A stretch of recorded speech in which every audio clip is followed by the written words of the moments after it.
Hey, what's going on? Sean Cushney back here with another stream for you guys. I'm just documenting what's going on with me. Hopefully everybody is doing good. Hopefully the frames are a-okay because I've been getting a little messages here and there saying that it's skipping, and we don't want that. We don't want that to happen. I think it's because I have of course, I'm dual streaming on Twitch and YouTube, and at the same time, both both forms are doing horizontal and vertical for the first times. So, um, I feel like that right there is definitely causing a little issue, but that's okay. That's okay. So, I want to quickly talk about uh, communication. I feel like communication is a dying art. I feel like for me, this is like a little bit of a backstory about me in case you don't know who I am. My name is Sean Cushney, and I feel like for me, mm, you might not agree, but for me, based on my educational background, I was a special ed student in elementary school, middle school, high school, um, and I'm 35 years old. I read at a fourth grade, maybe like fifth grade reading level now. When I graduated from college, I have a bachelor's degree in business administration. I'm doing okay, not doing amazing, super amazing, but I'm doing okay. I'm doing well for myself. And what I thought when I was younger is that I would never be where I am today. I thought I would have been a bum because of my academic situation. I thought I would just be a flat out bum. And it took me to swallow my pride when I was in college and, say, like, hey, I need help. And I joined a program called VESIT. The VESIT program helped me graduate.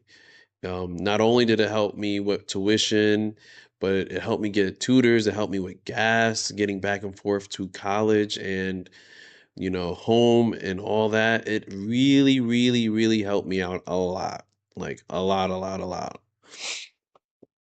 But when I was a child, I thought that the way the world is today wouldn't be like for example AI. I as a child I would have never imagined that we would have um I never thought that we would have uh like cell phones that can autocorrect spelling for us, and I would have never imagined that you would have like we wouldn't be using dictionaries and Wikipedias and things in that nature, because I remember being that kid that needed to use the dictionary for like everything.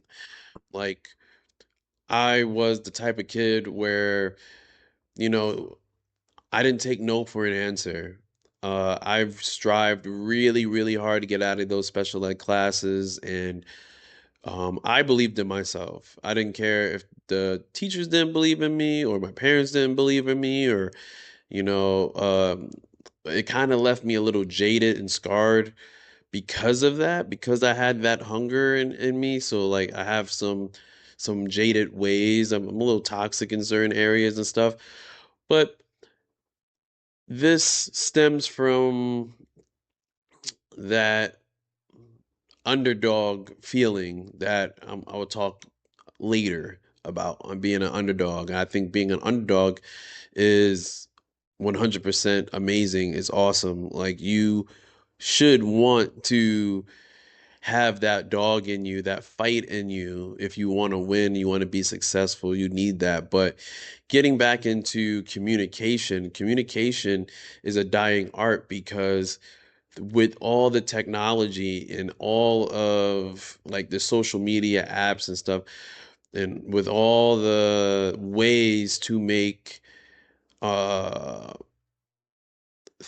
comfort becomes like number one over everything else. So you have like DoorDash, Uber Eats, things in that nature. Earlier yesterday, because it's Monday, so early Sunday, I wind up going to the coffee shop that's near my apartment, and I grabbed a cup of coffee and I grabbed a bagel with roasted turkey, lettuce, tomato, onion, and I want to say it was like Monarch Jack or Monarch cheese, something like that. And anyway, um, when I placed my order, when I spoke to the lady at the counter, I didn't say a plain bagel. I said a regular bagel, and she corrected me by saying a plain bagel. You know, for me, I get very anxious. I get very, I have like anxiety when I order food because of my special ed background. It's kind of like an insecurity of mine. Like sometimes I think that I can't read the menu or I can't do it correctly, and it makes me like think that that like I could have just stayed in my apartment, went on DoorDash or went on Uber Eats and ordered me something by selecting, and I wouldn't have to speak to anybody. But I'm in that age group where I still know how to communicate with folks, and I know that the younger people get, the younger that people are, not get, the younger that people are, that is not as important. And I feel like it's a dying art. I think that's another reason why streamers are so popular. Like I saw somebody make a take saying that streamers are the new rappers. And what that person meant was that back in the 90s and the early 2000s, kids wanted to be rappers or be in some type of entertainment. It didn't matter if you was black, it didn't matter if you was white. You wanted to be in the entertainment world. That you could have been an actor, you could have been a singer, you could have been a rapper. You want to make money entertaining people, right? So now in this day and age, who are those people? Those people are the streamers. And what do streamers really do? Like they do well. They communicate really well to their audience, of course. Their audience understands everything that they're talking about. And sometimes it seems as if the audience rather live vicariously through the streamer. For an example, you have content that you have young men taking young women out on dates. I remember being a kid, let's say like adolescence, uh, early teenage years, and my older cousin, even when I became like a young adult, would hang out with women, and I would be around, and it would be maybe him and two other male friends and maybe four or five women, right? I can only imagine how he would thrive in today's world if he was just record himself doing it. Now that's content now, which is to me is pretty awesome to think like hanging out with women could be content. It's amazing like what you can get paid from being so comfortable. For me, I not to really throw a tangent here, but because I'm a proper speaking African American, my black card, quote unquote, my black card was so important to me as a child that I forced myself to learn how to be, stereotypical. I know how to talk to girls. I know how to dress.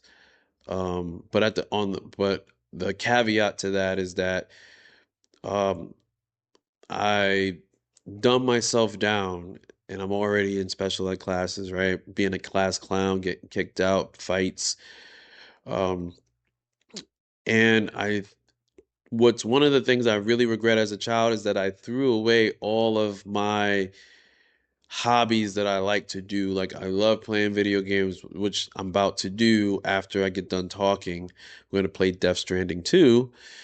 And I love fashion as a kid. Like granted, my taste, my palate could be very expensive, but at the same time, I learned another side note. I learned from LeBron James. LeBron James said that he at one point, don't I don't know who he was speaking to, but at one point he said that he put $1 million into his body, and that changed the game. For me, I have a goal that I want to like wear like $5 t-shirts. Like I want to go shopping in Walmart because I want my physique to be so on point that I buy a $5 Walmart t-shirt and somebody comes up to me and says, "What brand is that?" And I just like I want to tell them I got it from Walmart because the physique is so popping that it's not a Gucci, Louis, high end, none of that. And like I said, I know how to dress. Like I know how to put that shit on. I could ore farm for real. That's easy for me. But what isn't easy is dedicating, like today is Monday. Monday is back and biceps in the gym. Wednesday, leg day. Friday, chest and triceps, and consistently doing that, consistently going in the gym, consistently being motivated to get my physique right, investing my money into my body. I don't have LeBron James money, but I can spend $40 a month going to the gym. I could do that, right? I don't have millions of dollars to do that, but I can spend $40. And I know it might sound like I'm getting off track with the topic of communication is a, dying art, but you see how I'm able to communicate that to you, how I'm able to articulate myself. I feel like articulation is just going down the drain and it's making it like real easy for people to just stay stupid and stuck. And that is where you fail. You fail by just staying stupid and stuck. When I was in school, I honestly believed that I would be like nothing. I would be garbage. I would be like a bum in the street because of my environment. Like I can count the amount of black kids in my classroom, let alone probably in my school altogether. And majority of those kids didn't look like me, didn't identify like they didn't like identify the same way, like they're more stereotypical. So, you know, I didn't really get along with them like that. And I'm gonna use a phrase that like Jamaicans, Haitians, Caribbean folk would use called code switching. And I wish I would have learned code switching a long time ago because being that I have my degree and I'm well spoken and the opportunities that was afforded to me, I'm in these corporate spaces. And these corporate spaces, sometimes you have to code switch. Code switching essentially is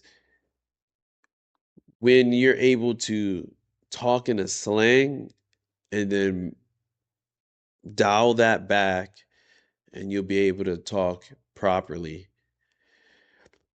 Jamaicans, they have patois, and patois was used when they were enslaved. And mind you, there was more Jamaicans than British on the island, but not only were they enslaved mentally, they was enslaved physically. So the best way for them to communicate with each other was by using the slang. People think patois is like a whole nother language, but realistically, it's just English, and they have like their own dialect to it. But fast forwarding, what code switching is could be, or what it is now, is kind of like just regular slang, like saying word. People be like no cat. People be like ore farming. People say different things, and uh being able to code switch, get being able to do that art, and that ups your articulation, especially as a black man on top of that, because you don't have to just be one way, and they try to make us just be one way when we don't have to be, you know, especially in these corporate spaces. Like, you think you just have to be like the white guy, and you don't have to, because I guarantee you, and it's happened to me, where I'm working and two white guys are around me and they want to talk slang around me. I'm like, don't do that around me. Don't do that around me. It is not sweet. It is not sweet out here. But I digress. Um, I just want to say again, I believe that communication is a dying art. And yeah, on that note,